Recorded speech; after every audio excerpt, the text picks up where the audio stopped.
Everyone was flying first class, luxury seats, soft lights, expensive clothes. People who believed money gave them importance. Then the cockpit door opened. A young man stepped out, wearing workers' clothes, grease on his hands, tools in his grip. Laughter filled the cabin. A beautiful woman laughed the loudest. Her twin sister didn't smile at all, because in that moment, only one person understood a truth the rest of them had forgotten. Respect is not worn. It is shown. And before this flight landed, one act of kindness would change every heart on board forever. The private jet was designed for people who believed the world should slow down for them. The seats were wide and cream-colored, the lighting warm and flattering. The air scented faintly with expensive perfume and polished leather. Conversations floated through the cabin. Soft laughter, casual bragging, confident voices that belonged to people who had never questioned their place in life. Two twin sisters sat side by side near the center of the cabin. At first glance, they looked similar in age and build, but everything else about them felt different. The fair-skinned sister leaned back comfortably, scrolling through her phone with an amused smile. She wore designer sunglasses, even though the cabin lights were dim, as if she wanted to remind everyone that she belonged to a certain class of people. Her posture was relaxed in a way that suggested entitlement rather than peace. Her twin, darker in complexion, sat quietly with her hands folded in her lap. Her clothes were elegant but simple. She wasn't trying to impress anyone. Her eyes moved gently across the cabin, noticing details others ignored. The nervous flight attendant adjusting her uniform, the elderly passenger gripping the armrest a little too tightly, the soft of the engines beneath the silence. They were twins by birth, but shaped by different values. The flight had been delayed due to a technical issue, and impatience rippled through the passengers. Some checked their watches repeatedly. Others sighed loudly, annoyed that their schedules were being inconvenienced. Then the cockpit door opened. A young man stepped out. He wore faded work pants and a plain shirt, the kind mechanics wore on long shifts. His sleeves were rolled up, revealing hands marked with grease and effort.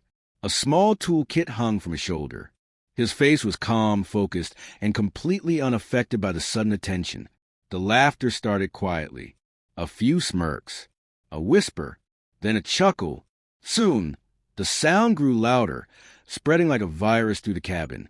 The fair-skinned sister laughed openly, shaking her head as if she had just witnessed something ridiculous. She leaned toward another passenger and whispered something, and both of them laughed again. Her laughter wasn't cruel in her mind. It was casual, careless, the kind that came from never having been on the receiving end. Other passengers joined in. Some laughed to fit in. Some laughed because everyone else was laughing. Some laughed because it felt good to feel superior. The young man didn't react. He knelt near an open panel, setting down his tools carefully, his movements precise and professional. He didn't rush, and he didn't look embarrassed. That seemed to make the laughter worse. The darker-skinned twin felt something tighten in her chest. She looked around the cabin and saw faces twisted in amusement, eyes filled with judgment. She saw how quickly people reduced a human being to his clothes. She saw how easily respect disappeared when status was assumed to be low. She glanced at her sister, still laughing, still unaware of the weight of her actions. Something inside her refused to stay silent. She stood up. The sound of her seat moving caught attention. A few heads turned. The laughter softened, confused now, unsure what was happening. She walked toward the young man with steady steps. Every step felt heavier than the last, not because she was afraid, but because she knew what it meant to stand alone against a crowd. She stopped a few feet away from him and spoke calmly, her voice clear enough for the cabin to hear. "Why are you laughing?" The question wasn't angry. It was honest. Silence followed. She turned slightly, addressing the passengers. Since when did work become something to mock? Since when did clothes decide someone's worth? People shifted in their seats. The fair-skinned sister's smile faded just a little. The young man looked up, surprised, meeting her eyes for the first time. There was gratitude there, mixed with curiosity. She continued, her voice steady. "This man is doing his job, a job that protects every life on this plane. And you're laughing because he doesn't look the way you expect importance to look. Her gaze settled briefly on her sister. "No one becomes small because of what they wear," she said. "But people do become small when they forget respect." The cabin was completely silent now. No laughter, no whispers, only the hum of the aircraft. The young man stood up slowly. He wiped his hands on a cloth, his expression thoughtful. He looked around the cabin, then back at her, and something shifted in his eyes. Admiration, recognition, something deeper than attraction. And that was only the beginning. The silence that followed her words was heavier than the laughter that had come before it. It wasn't an uncomfortable silence. It was the kind that forces people to confront themselves. Some passengers avoided eye contact. Others stared at their laps, suddenly aware how easily they had joined in without thinking. The fair-skinned sister felt heat rise to her face. For the first time since boarding the plane, she felt exposed. Not because someone had insulted her, but because someone had held up a mirror she hadn't asked for.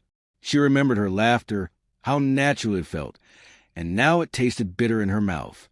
The young man closed the panel he had been working on and stood fully upright. Despite his simple clothes, his posture was confident, disciplined. He carried himself like someone used to responsibility. "Thank you," he said softly to the darker-skinned twin. "Not many people speak when it's easier to stay quiet."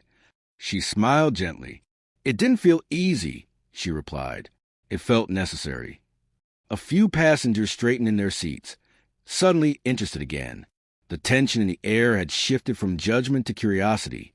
The young man turned toward the cabin. "For those who are concerned," he said calmly, "the issue has been resolved. Safety checks are complete." Murmurs spread. Some passengers looked surprised. Others looked confused.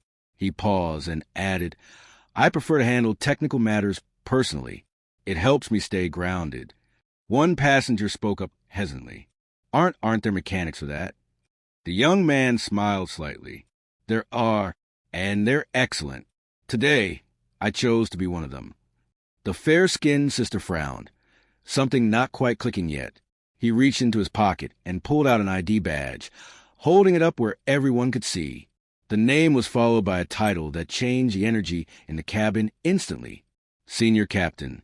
A ripple of shock moved through the passengers. Some gasped, some leaned forward, some froze.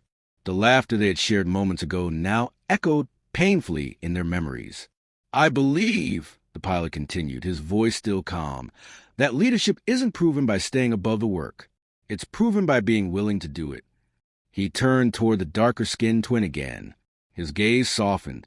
"You understood that before anyone else here did." Her heart beat faster, not because of his words, but because of what they represented. She hadn't spoken for recognition. She had spoken because silence would have betrayed her values. The fair-skinned sister finally stood up. "I'm sorry," she said, her voice quieter than anyone had ever heard it. She wasn't addressing the pilot alone. She was addressing herself. "I shouldn't have laughed." He nodded respectfully. "We all learn differently." Then, in a moment no one expected, the pilot stepped forward and slowly lowered himself onto one knee. Gasps filled the cabin. The darker-skinned twin's eyes widened in shock. He looked up at her, not with arrogance, not with performance, but with sincerity. "In a room full of people," he said, "you were the only one who chose character over comfort. I've spent my life flying across the world, but I've rarely met someone grounded in the way you are." He took a breath. "I don't admire you because you defended me. I admire you because you reminded everyone who they should be." He held out a ring, not flashy but elegant. "Will you allow me to walk beside you through life?" For a moment, time stopped. Then the cabin erupted, not with laughter, but with applause. The fair-skinned sister clapped too, tears in her eyes. She understood now. Beauty had never been her problem. Pride had. The darker-skinned twin nodded, emotion filling her voice as she said yes. And somewhere between clouds and the ground, every person on that plane learned a lesson they would never forget. This story is not about a plane or luxury or even love. It is about how easily people forget their humanity when they believe status protects them from responsibility. It is about how quickly we judge others based on appearance, clothing, or assumed worth, and how dangerous that habit can be. The crowd laughed because laughter felt safe. Speaking up felt risky. Most people choose safety over truth. That is why kindness often stands alone at first. The darker-skinned sister didn't speak because she wanted attention. She spoke because silence would have made her complicit. Her strength wasn't loud. It was principled. And that kind of strength changes rooms, families, and futures. The pilot's humility reminds us that true greatness doesn't need performance. It doesn't need applause.